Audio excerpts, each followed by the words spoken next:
Everybody, thank you for subscribing to Tigers Minor Report or Motor City Metrics. If you haven't subscribed to both, please do so on our YouTube channel. And thank you for everybody who's donated or liked or shared anything. It goes a long way. And here's other ways you can support us as well. We have a GoFundMe, we have a Patreon, and we're always looking for sponsorships as well. So if you know somebody that wants to sponsor us, great. We also can do shows opening day. So if you are a patron of a bar or want Chris and I to come out for opening day to do a show, let us know. But sincerely, from everybody over at Tiger Minor Report, our entire volunteer staff, thank you for tuning in to our content. Thank you for commenting. Thank you for quote unquote keeping it real. And thank you to all our subscribers on Discord and all our various platforms. We appreciate it. So we're looking forward to a good 2025 season. And again, any way you can support us will be greatly appreciated. Thanks for tuning in. All right, welcome to a special episode of Tigers Minor League Report podcast here at TigersMLReports.com. I am Rogelio Jr. Alongside me is Chris Brown. And tonight, our guest is now wearing the jacket of the three-time jacket membership of we give out the it's more like badges. We don't have jackets. We don't have the budget for jackets right now currently. Yeah. But Dan Szymborski from FanGraphs, as we're talking ZiPS projection and just the whole weird the Tigers are now good, and in terms of just their farm system's good. I think it's going well for the Tigers. So this marks the first time that we've had Dan on the podcast where the Tigers have some really interesting storylines and some interesting ZiPS projections. Dan, welcome. Hey guys, thanks for having me.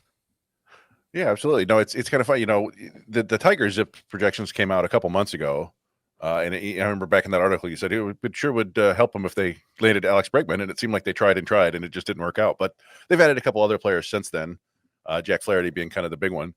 But we also wanted to talk to you a little bit because, you know, it was prospects week or weeks over there at FanGraphs, and you always put out your top 100.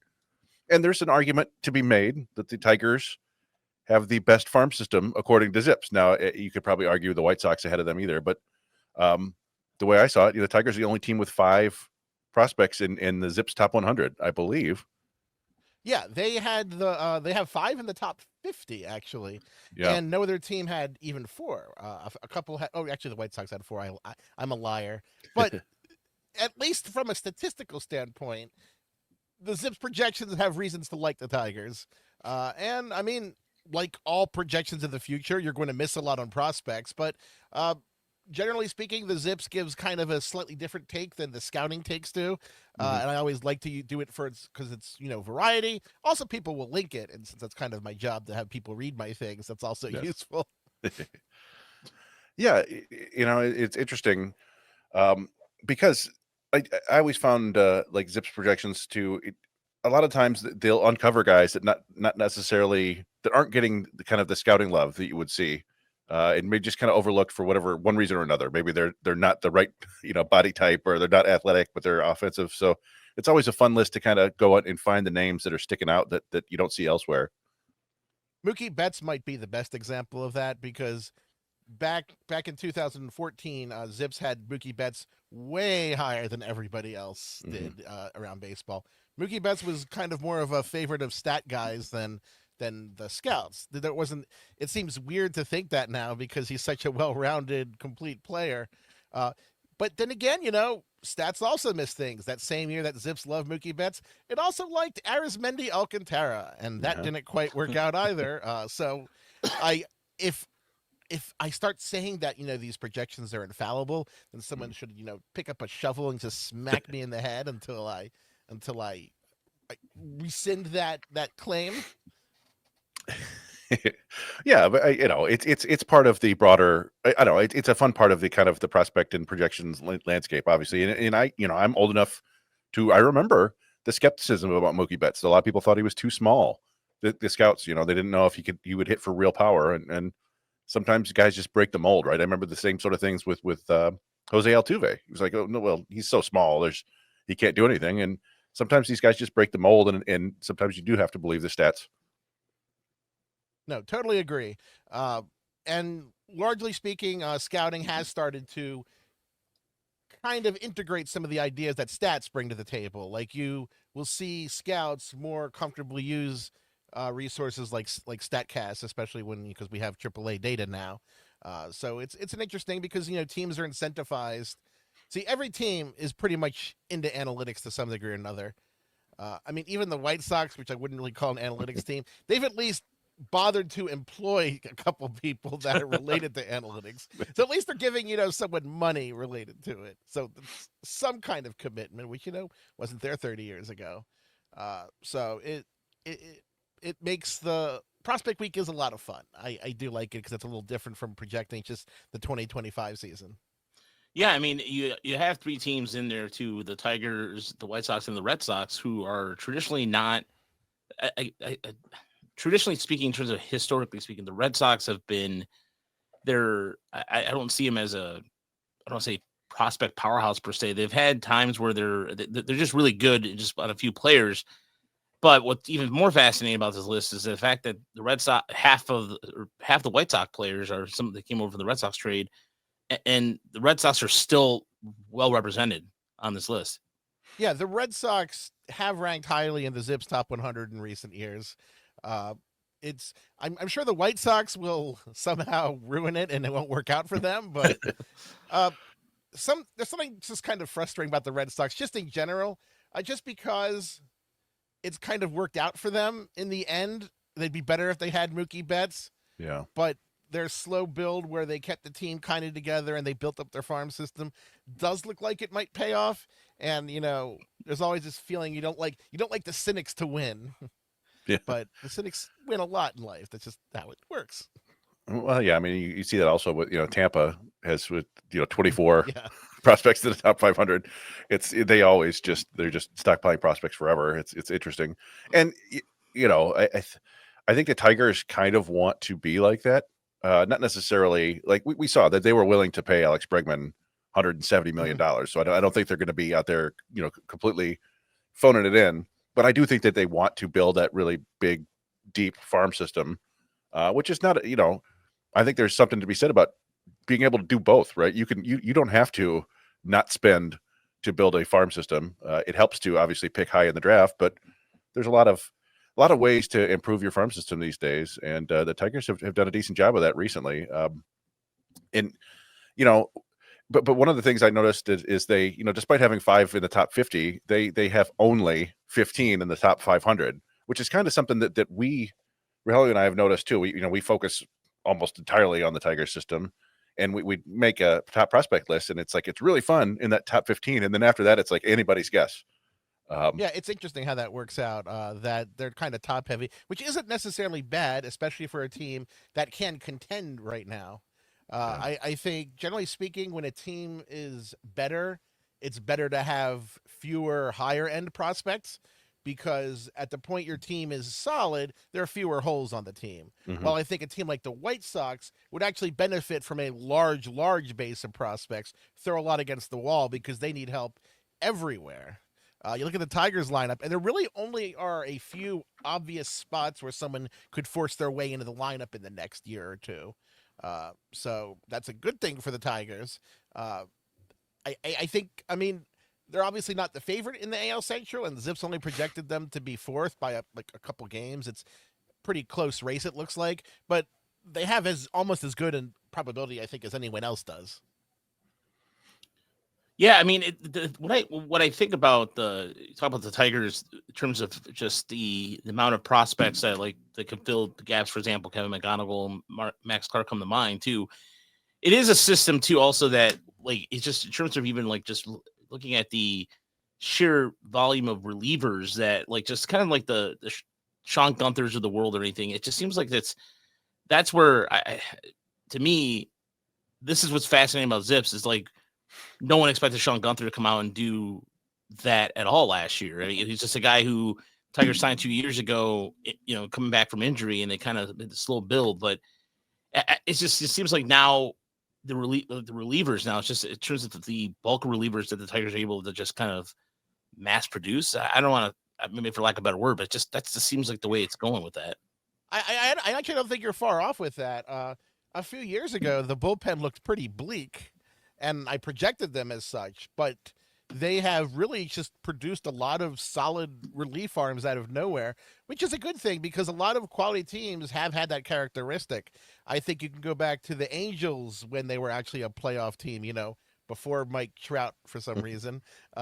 You looked at their rotation or their bullpen. They always had, obviously they had K-Rod at the top of everything, but beyond him, they always had guys like Brendan Donnelly and pitchers like that who they just kind of took out of nowhere.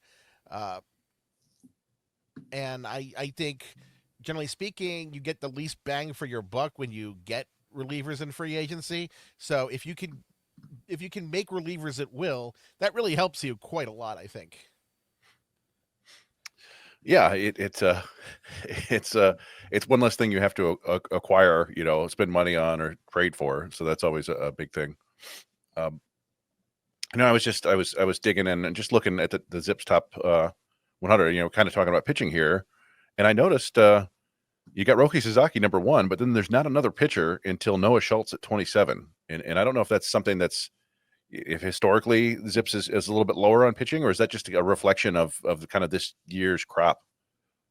Zips is usually pretty, I wouldn't say low on pitchers, but it's just that if you have a hitter of the exact same quality as a pitcher, the pitcher is more likely to have something go very wrong and for their career to suddenly end than a batter is.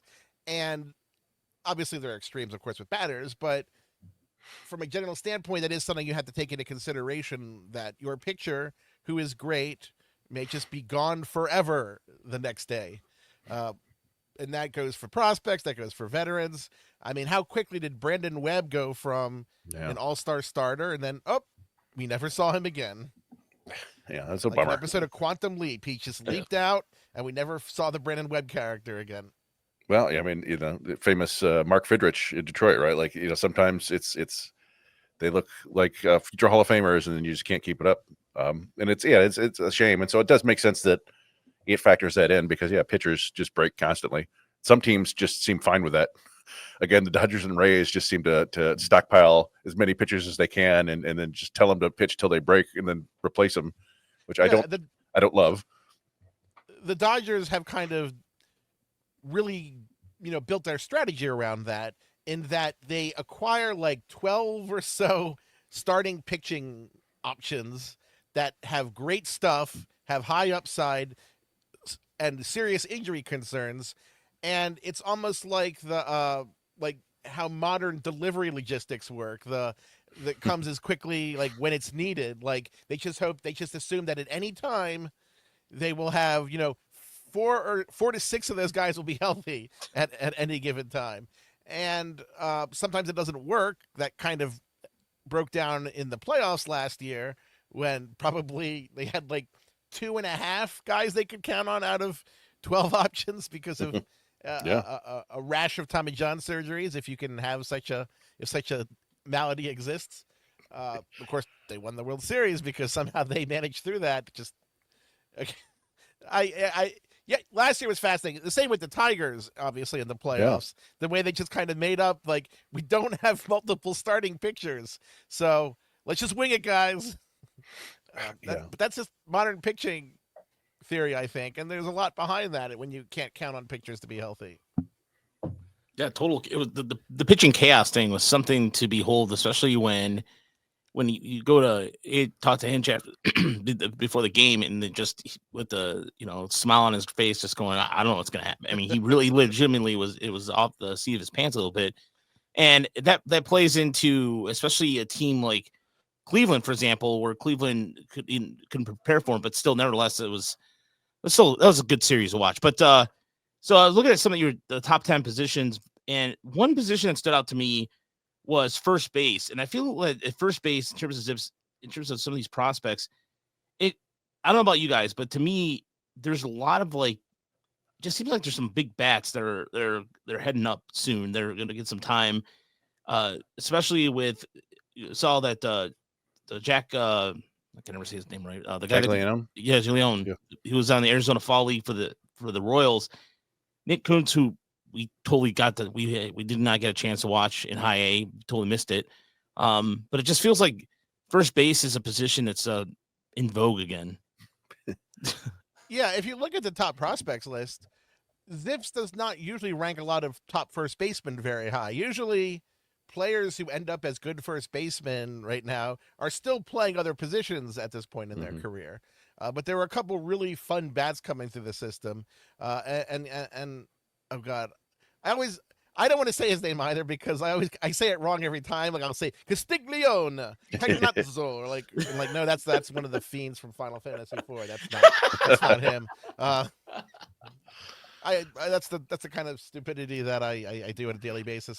But there are a lot of just interesting first basemen right now. Bryce Eldridge of the Giants was in the top 10. I can't remember the last time I had a first baseman in the top 10. I'm actually slowly opening this up to see when I did, because I'm trying to think off the top of my head who would have been a top 10 first base prospect in the last 4 or 5 years. Well, that's fascinating. Yeah, I mean, I don't think Torkelson was. I don't think he was. He wasn't that high. I think No. he was like 20, maybe. Yeah.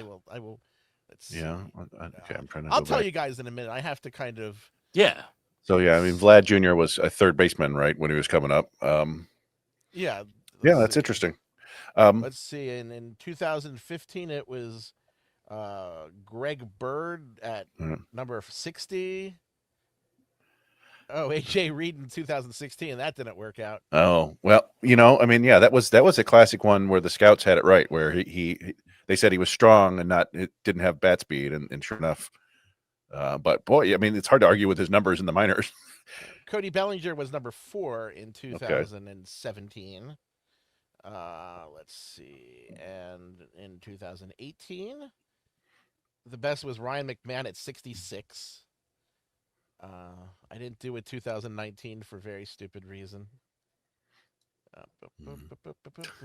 2020, the top was Andrew Vaughn at 98. I didn't have any. Wow. Yeah. So it does seem to have been a while.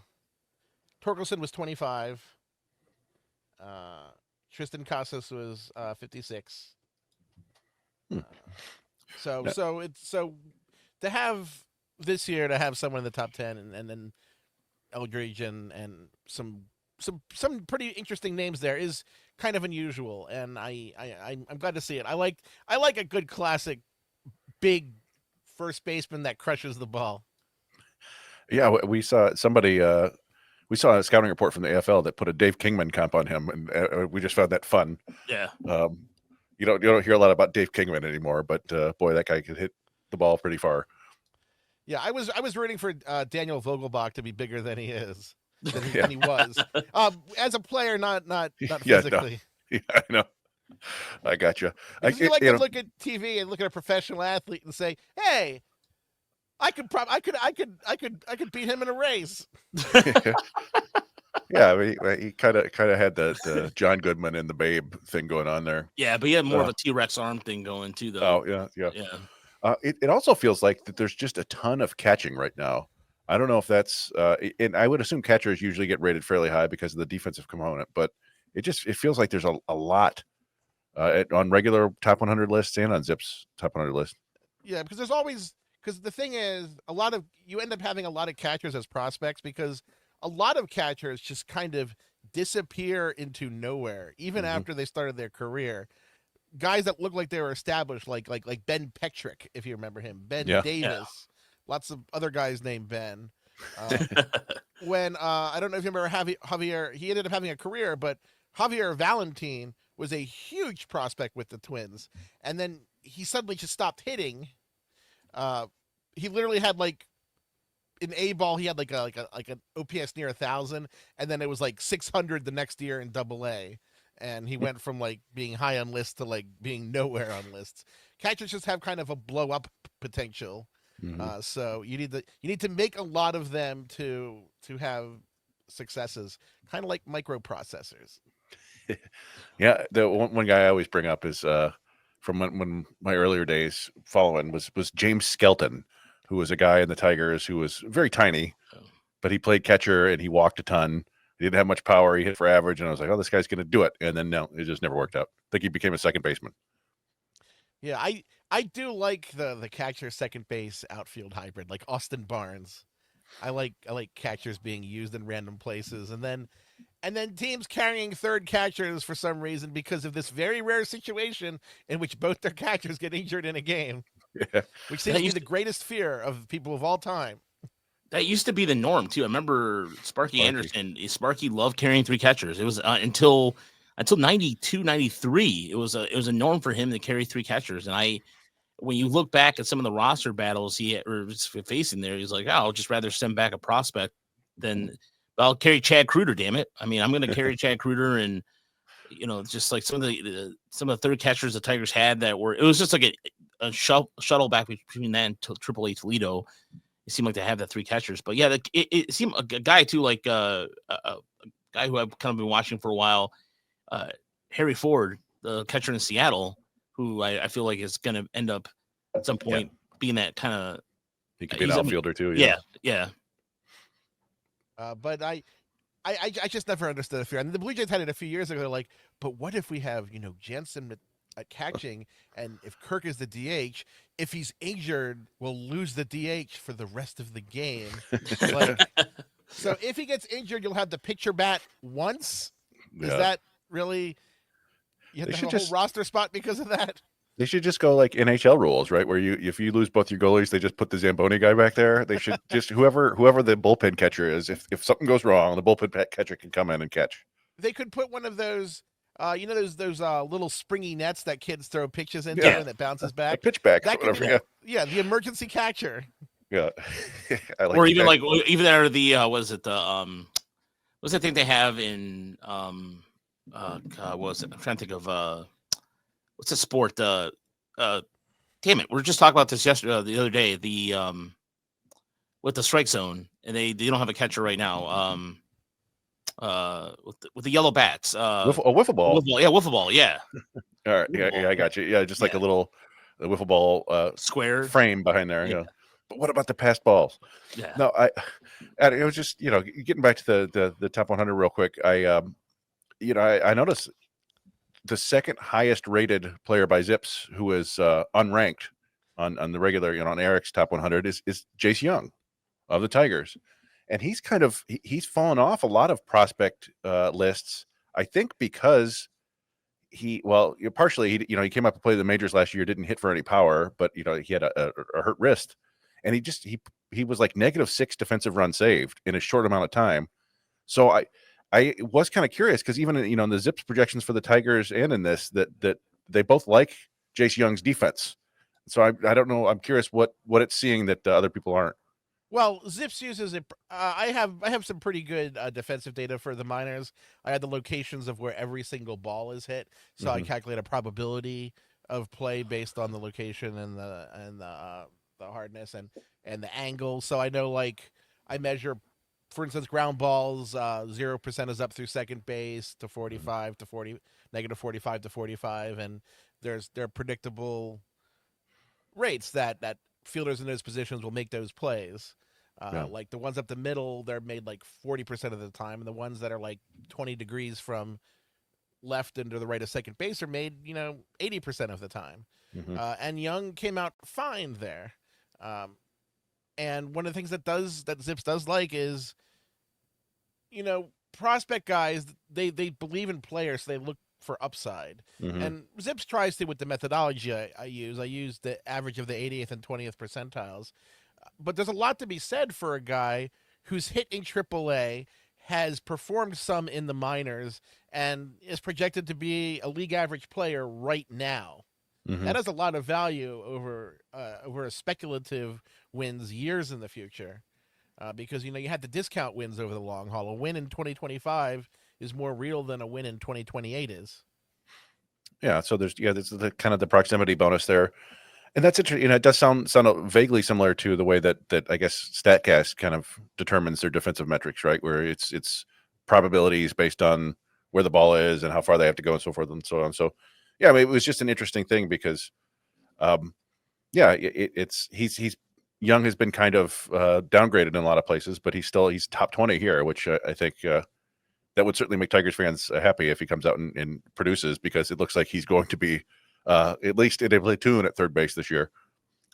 And Zips has done well on guys that are near the majors and for some reason underwhelmed scouts. Like Zips ranked Pete Alonso higher than everyone, and actually ranked Aaron Judge higher than everyone. There you go. And scouts liked him more than Alonso. But I think it just comes from being a scout. You're looking for that high end. I think. Mm-hmm. Well, Zips is computer algorithms. It doesn't care. It doesn't have romance. It just wants to see what works. Yeah, and a player like Jace Young, it's just he's a little bit awkward on the field. He doesn't have that classic like athlete shape. He's like doesn't have like quick twitch athleticism. But as you said, Zips doesn't care about any of that. Zips cares about your heart. Yeah, you look at some players and they don't fit. They just don't. I mean, you don't look at Jace Young. I call him Yace Young. Yeah. Jace Young, and you don't get. He doesn't blow you over as a prospect. You don't see him do things and imagine. And that's happened to some pretty good prospects that got little attention. Like Johnny Peralta was a player like that. No one in the minors believed in Johnny Peralta. He didn't last long, but Hector Luna was fun. He was chubby second baseman for a few years. Some of the guys who just aren't super exciting, but just good on a wide basis, tend to, just not blow people away when they watch him. No one's going to say, I saw Jace Young as a prospect. Like, oh, okay. Yeah. But, he's one of four Tigers hitters there in the top 40, really. I think Jackson Jobe is actually the lowest ranked on the Zips top 100, and I think a lot of that probably has to do with his walks kind of exploded last year. I assume that's one of the big things. That is one of the reasons. So Zips is concerned about that, but it's let's just say if his walks were better, he'd rank quite a bit higher. Yes. Actually. Yes, if he weren't bad, then he'd be good. No, I mean, I think JJ Cooper wrote a whole big article about that, and we watched him, and there's funky things that happen in the minor leagues with umpires, and he just he wasn't finishing things, but I think the Tigers are pretty pleased with him, and a top 40 ranking is nothing to sneeze at anyway, right? Yeah, there's no reason to worry about him. I mean, maybe if he's in the minors half the season and then the majors, and then he walks 5 guys a game still, then you say, maybe you gotta work with that. But there are bigger worries that the Tigers have. I mean, after Flaherty, that rotation just looks a lot more solid. Yeah, I think that that's one of the things too that I was looking at as far as like, Montero versus Manning. We did the original ones back in December.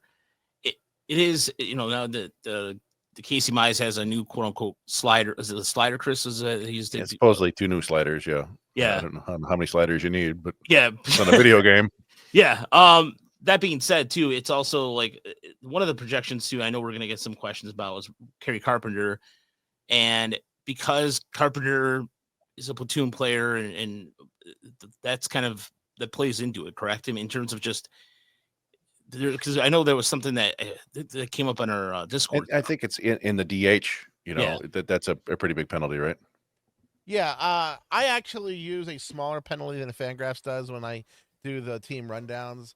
I've long had DH penalty the same as first base.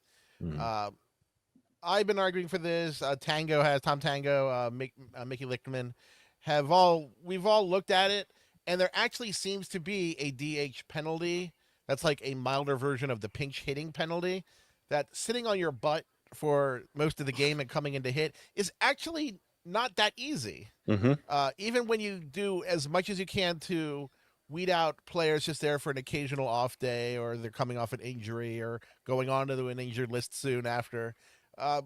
Hitters hit a lot worse when they are playing DH than any position. And even though DH doesn't have any defensive requirement, if something about DH inherently makes you hit a little bit worse, that is a positional issue that we have to balance for. We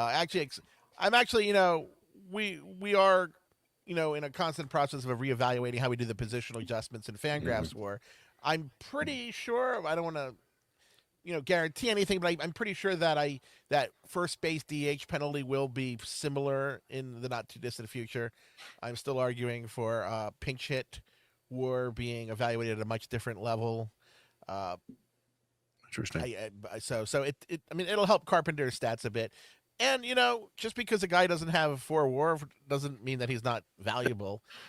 Platoon players do have a lot of value. Earl Weaver, I'm from Baltimore, so, I'm an Earl Weaver fetishist. He did great with platoons for a long time. So I don't have any complaint about Carpenter. I mean, yeah, it'd be nice if he were a slick fielder too, but, you can't have everything. Yeah, Ozzie Smith, a great fielder. Couldn't hit much, but there you go. As you said, can't be all things to all people. Yeah, especially I think about in terms of Baltimore, within the 83 squad had a kind of platoon situation going on in the outfield, didn't they? With Lowenstein and I'm trying to think of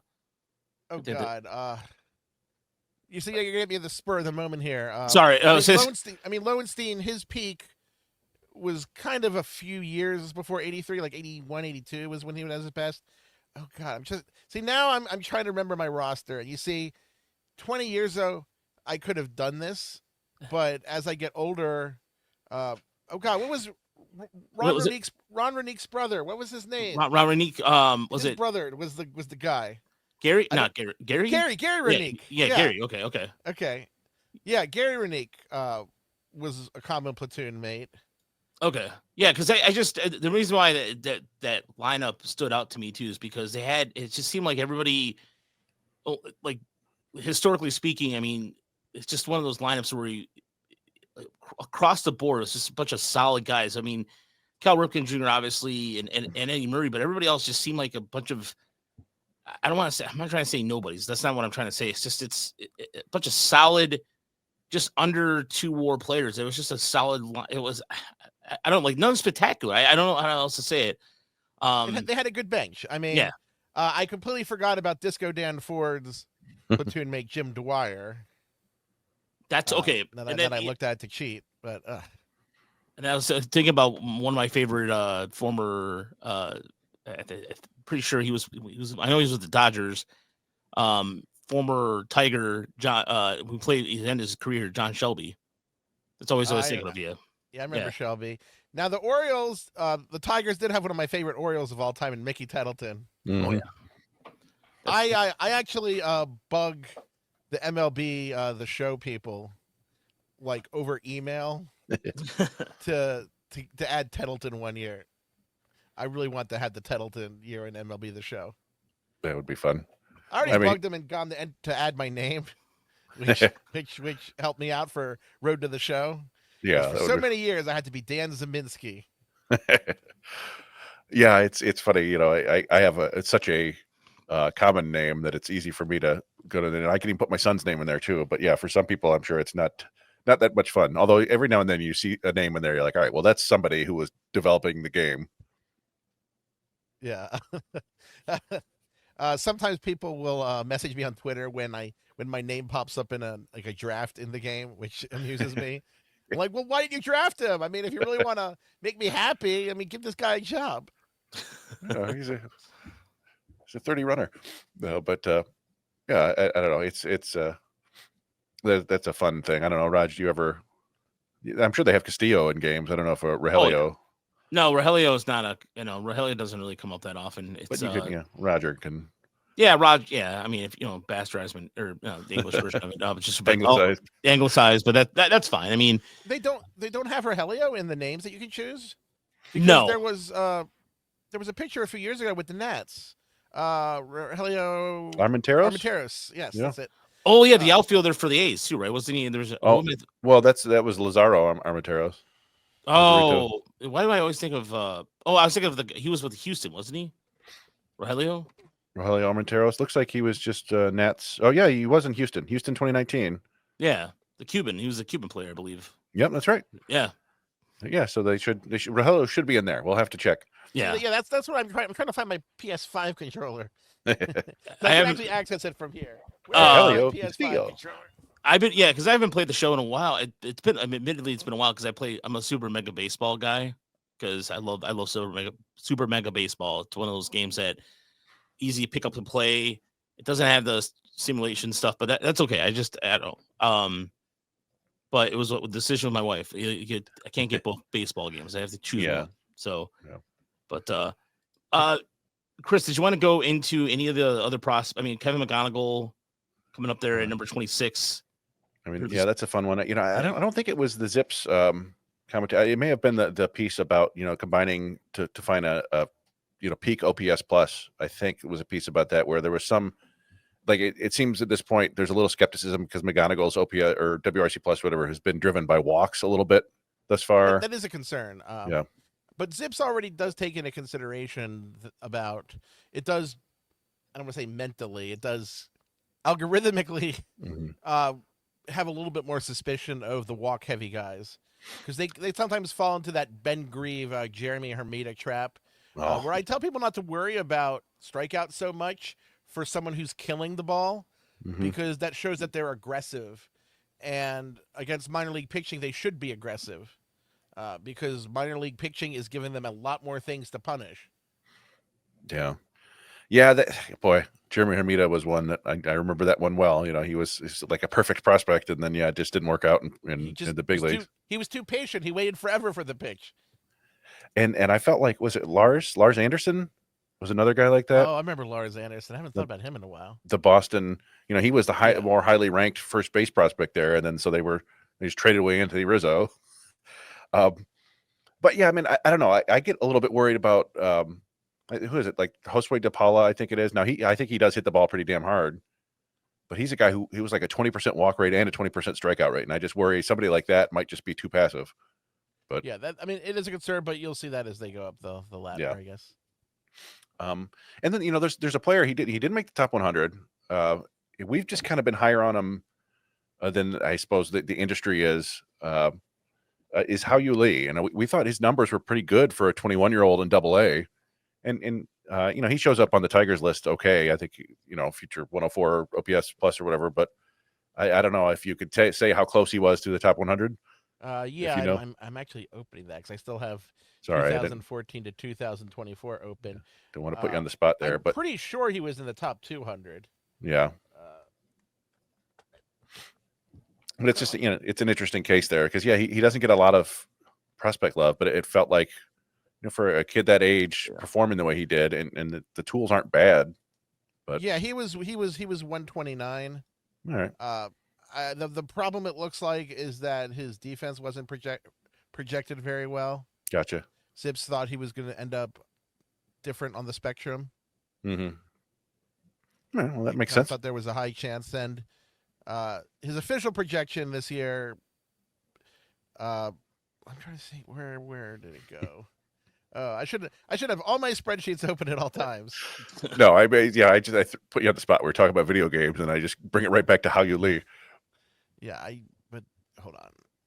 Okay, Hao-Yu Lee, where are you? How you doing? Yeah, it's a fun name to say too.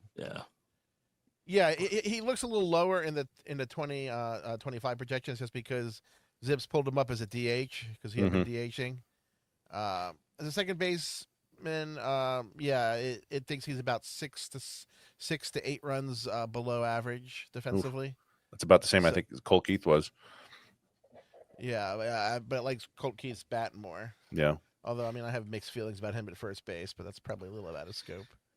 Yeah, no, we do because it's just the first half last year when he was starting at second base, his numbers, defensive numbers, were not great at all, and then he just something clicked on, and then he was a plus defender after that. So it's and we've seen with Torkelson that how high the bar is to be a good first baseman. Again, talking about that first base DH penalty, right? Like it's pretty enormous. You have to hit a ton, and I think Keith can get there, maybe, but it's maybe a couple years down the road.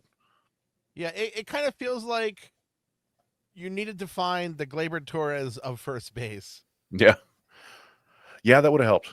I agree with that. It does. It's a strange, not strange. It was kind of creatively strange solution to their issue was to just, yeah, we had one of the worst defensive second baseman last year. Let's replace him with somebody who was worse and throw him at first.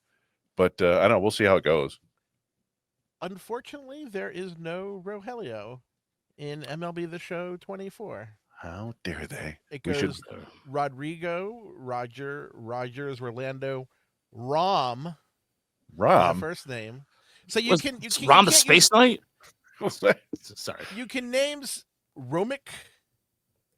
There's Romick. Is there even a player named Romick? But there's Rom. So you can't use the name Rogelio for a player, but you can name something after a secondary character from Star Trek Deep Space Nine. Or the stupid robot idea that Marvel had in the 80s, Rom the Space Knight, which was Okay, well, Quark isn't one of the names, thankfully. Or I really would 7 of send out 9. an angry mail. No, this is a very Bort moment. QJB. QJ, you can name a player QJB. Is there a minor leaguer named QJB? I've never heard that name before. Yeah. No, You can name like and- the letters yeah. QJB. Yeah, QJB. You can name it goes Pliny. You can name someone like Pliny the Elder. The names go Pliny, Porter, Preston, Prince, QJB. QJB. So QBG sounds like one of those things when you play Word with friends and you don't have any idea. Those are the last three letters you have left. You don't know what to do with them, and so that's the way you. That's Quidjibo. Now I'm looking right here. There's a YouTuber named QJB who does. Does he play baseball? Because they it did looks- put Paul Sporer in the game. Oh, so it looks like college football mostly, but he does But have there- 2.2 million followers. There is an alternative if they don't have your name. You can have a nickname. Yeah, It has a bunch of Hoss. nicknames. Like you can be Flash, Franchise, G-Man, Gabby, Gaucho, Goldie, there's got to be a Granny. rowdy. his dudeness. You could be his dudeness. Jeez, oh, Pete. His dudeness. Yeah, Or it sounds like- hippity. it sounds like something from Encino Man. Jeez, oh, Pete. Hippity. Sorry, this is very off topic, but No, I'm it's- very entertained now. No, And now after this is over, I'm going to go onto social media and tweet all these stupid names you can be. That's it. not Rogelio. That's okay. Chris, how'd you want to wrap this up? Because No, I mean, no, it's just fun chatting Yeah. with Dan. The only, I mean, we didn't talk about Max Clark. He's actually technically the highest rated Tigers prospect on ZiPS. But see, everyone likes Max Clark. Yeah, So I mean, no one's like, "Oh, he's not going to do anything." I mean, people like him, and he'll hopefully have like it's fun to see someone with like long flowing hair. yeah. I don't know. It just seems proper in an outfielder for the diving to have a mane. A little bit of a head cape yeah. when you're diving. But you seen him. It was something to behold last year when we saw him in Lansing, and there was two bodyguards in front of him. And at first you're like going, "What's going on?" And then you see a bunch of people, just grown men, trying to get his autograph, immediately swarm him, and he has to like be escorted out. It was one of the weirdest things I've seen in a long time. Grown men trying to chase him down for an autograph. And it was like something out of like, it was something like when the New Kids on the Block had that stupid cartoon in the early 90s. And every episode was them running from the press, which was ridiculous to think about that. They're not the damn Beatles. But anyway. There was a game for the Atari 2600 called Journey Escape, based on the band Journey, and you played as each one of the little band members, and you had to. All the obstacles were meant to be groupies and photographers, and you had to dodge them. A very simple game, and then you had to get them all to the spaceship. And then once you loaded everyone on the spaceship, Journey would just blast away into the farthest reaches of the galaxy. So that was I remember them having a video game. I didn't know that was. I owned that game somehow. I don't know how that happened. I mean, I was like 6. I wonder if my dad liked Journey. I was saying you're the only person I've ever known that ever had that game then, because I've never heard. I always just thought that that game was one of those things that Atari was just pumping out so many clones of games that. But then I remember seeing there was a commercial. It was like Journey the video game, and it was fast. It had like bad. I forget what song it was. I'd have to actually fire it up on emulator to. but it had like a little 80s Atari chiptune version that sounded terrible. Oh boy. Look at it, yeah. Intro tune is the excerpt from "Don't Stop Believin'," which is on the Escape album. Yeah, I remember some of those old timey video games. There was I worked in video games for a while, and there were some iffy things going on back then. There's the Hot Tub Adventures game that had nudity on the cover.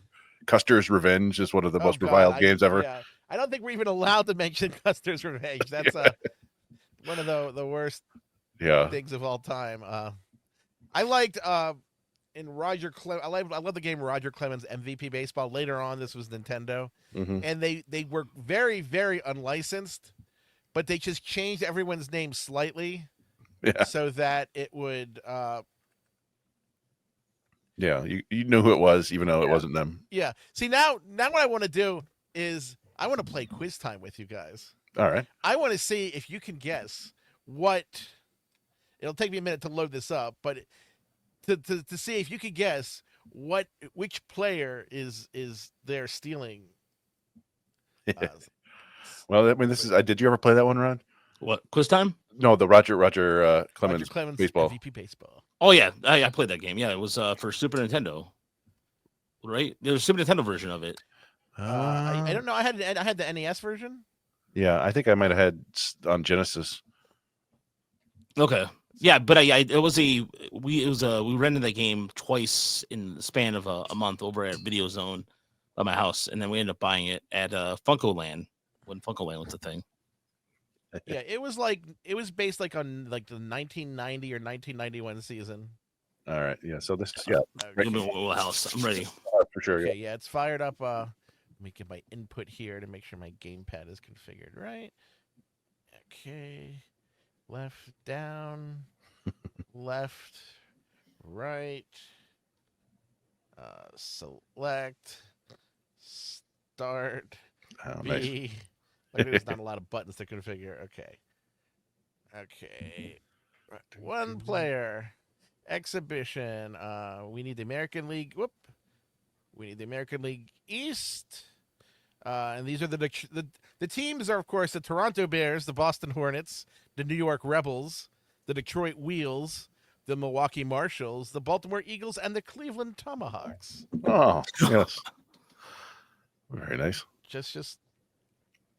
So there was no Detroit team? Did I miss that? There's the Detroit, the Wheels. Okay. Oh, Wheels. Okay, sorry. Okay. Right. Banana. This is an easy one. Oh, Frank Tanana. Werrell. Walt Terrell. Nice. Stussy. Steve Cersei. Steucy. Oh, Steve Cersei. yeah, you got this down. Percy. Oh, Percy. Dan Petrie. It's a reliever. Oh, wait, you say Percy? Percy. Percy. Percy. Let me just... in the early 90s. 91. So I was talking about 91 here, 90. So it has to be Percy. Oh. It does look like a combination of Petrie and Cersei. I don't see anyone else who would do that. Gabs. Gabs? Somebody. Gabs. What? Oh, Paul Gibson? No, not Paul Gibson. Yep, left-handed. That's nice. Paul Gibson. Nice. Giridi.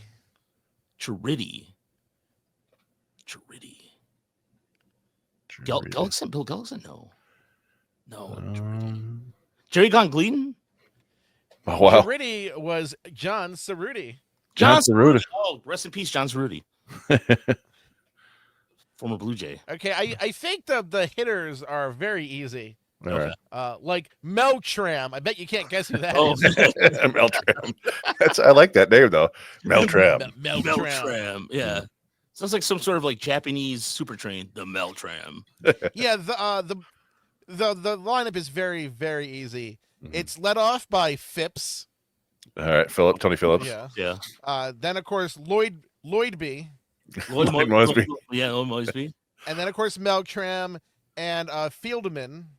Fieldman, yeah, Cecil Fielder. That was Yeah. Then, of course, you have Inkervac, Oh, Pete- Pete Incaviglia. Yeah. Bambi.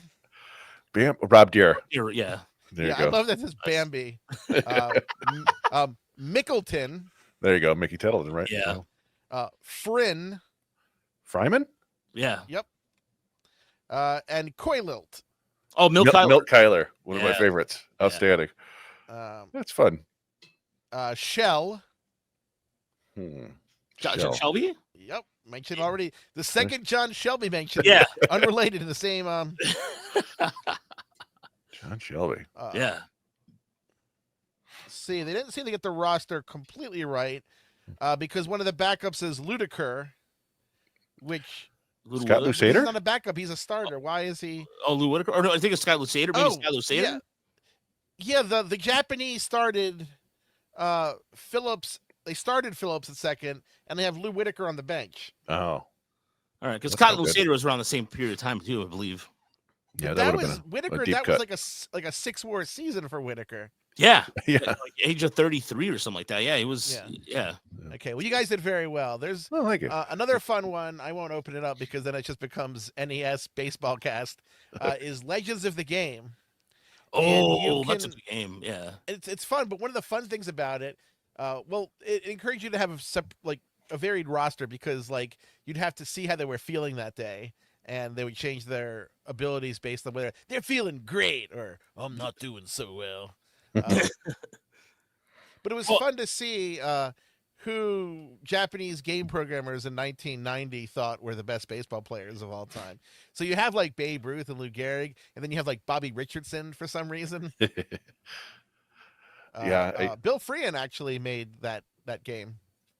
You know what's really weird too about Roger Clemens' MVP baseball is an LGN game, and LGN games had at that time really, if you saw an LGN game, Run away. Yeah, run away. It was like the symbol of crap, essentially, especially because they did such a horrible job with wrestling games.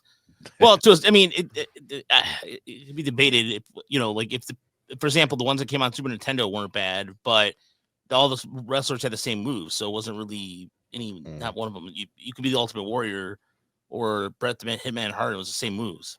Yeah, they crapped out so many licensed properties, and they were all terrible. There were terrible Back to the Future games.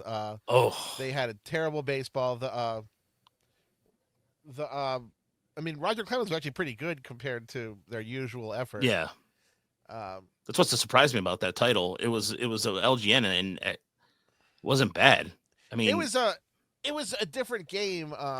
It was unusual in a way.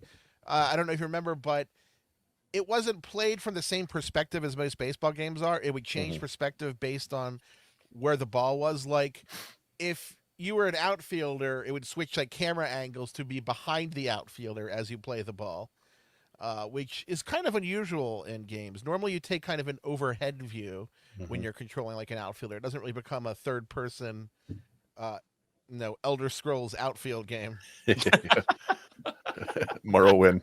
Yeah, I mean I get that's kind of the more modern, like if you're doing a road to the show or whatever and you want to be an outfielder, it'll give you that. But yeah, I don't think you saw that at the time. Yeah. That's fun. Yeah, multiple angles for a Nintendo game. That is weird. But yeah, Chris, was there anything? Go ahead. I don't know. Dan, I know you got all the ZiPS projections are out for teams, and you participated in this the prospect week. I don't know if there's anything specific you got coming up, or is it just going to be kind of your usual work at FanGraphs? Just my usual work. It's nice to get kind of a break after the heavy ZiPS season is done. Not like specifics really coming out. I mean, I'm working on a piece to project Vladimir Guerrero's contract, but I'm always working on stuff like that. I'm hoping to have a kind of a peaceful March, but we'll see. Well, that's I was just speculating with my brother about what Guerrero might end up getting. And I assume he's going to ask for everything, and I know it's tough to figure. Yeah, because first basemen tend not to do very well. I was shocked that Pete Alonso didn't do better than ZiPS thought he would. Because he's one of those guys like, yeah, but he's Pete Alonso. Someone's going to give him money. Like the Rockies or someone are going to go crazy like they did with Chris Bryant. But nobody did. They was like, oh, I shouldn't be so surprised. But the thing with Guerrero is he is a first baseman without a lot of defensive value, but he's also very young compared to, Alonso or any of the other players who've gotten kind of forgotten in free agency. Yeah. I mean, the comparisons we've been kind of doing is his numbers through this season and his age are not all that different from Miguel Cabrera's. No. So that's it's, I know we saw how the end of the Miguel Cabrera experience went, but there was the years from basically 26 to 34 were pretty good. Yeah. A piece I read for ESPN on the Miguel Cabrera extinction, that was one of the things I got the most hate from. Yeah. God, the ESPN comments were terrible. They still had the comments at that time. It was basically like 200 people threatening me, which was always amusing. Yeah, And that's actually what fans are for. because I'm kind of a weird person. Yeah, I don't understand. Yeah, it just, especially now especially seeing Miguel in the last couple of years where he's like limping around the locker room, and the amount of it just, yeah, I don't even start in the Javier Baez thing too. That's even, yeah, get going on that. But Dan, thanks so much for joining us. We really appreciate it. And yeah, we honestly I was going to ask you. I was going to say, could go into a little bit more with some of the older video games, because some of the older NES, like whether or not Super Bases Loaded or the Bases Loaded series, or I played the Bases Loaded series. I didn't really play the Super NES one. By that time, like Tony La Russa Baseball was out for Genesis and the computer, and I played that a lot more. And then World Series Baseball for Genesis and Ken Griffey Jr. for Super Nintendo. So I was into the early Bases Loaded. I always loved, like, when Nintendo Power would tell you like who the hotheads were on the team, so you could beam them and then get in a fight. Yeah, that was my favorite part of Bases Loaded was fighting. I think the first baseball game that I played a fair amount was Hardball, which would have been on our Mac, I think. I remember with Tony La Russa, though, that was a game where it was the first time you actually warm up somebody in the bullpen, and I forgot about that I warmed up somebody, so I went back to him, and he was tired and couldn't put him in.